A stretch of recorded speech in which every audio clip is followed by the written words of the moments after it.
My daughter was very ill when she was a kid, but particularly when she was a teenager. She had a very terrible time of it. She had juvenile rheumatoid arthritis, and when she was between the ages of 14 and 16, it first destroyed her hip, which had to be replaced, and then it destroyed the ankle on her other leg, which had to be replaced. And she walked around for 2 years on broken legs, and she was taking massive doses of opiates and could hardly stay awake. And she had this advanced autoimmune disease, which produced all sorts of other symptoms that were just as bad as the joint degeneration, but which are harder to describe. And so it's just bloody brutal. You know, and as a test of your faith, there's almost nothing that's more direct than a serious illness inflicted upon an innocent child. The chapter's a meditation on that, and also on, well, what to do in a situation like that, because everyone is going to have a situation like that in some sense, you know, because you'll be faced with illness in the people that you love and in crisis. And it's a practical guide to coping with those sorts of things. Like, and one of the things you do when you're overwhelmed by crisis is you shorten your time frame.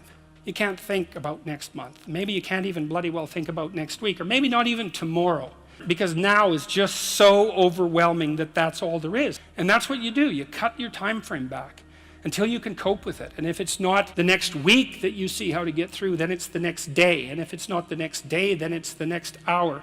And if it's not the next hour, then it's the next minute. And you know, people are very, very, very, very tough. It turns out that if you face things that you can put up with a lot more than you think you can put up with, and you can do it without becoming corrupted. The idea is that, you know, you have to be alert when you're suffering. You have to be alert to the beauty in life, the unexpected beauty in life.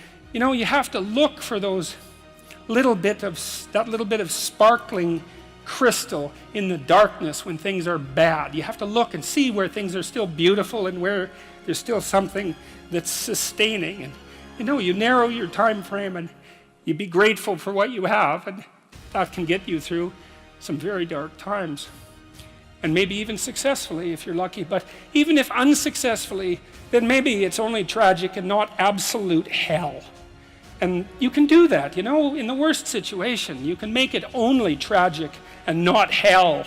And there's a big gap between tragedy and hell. You know, there's nothing worse at a deathbed than to see the people there fighting.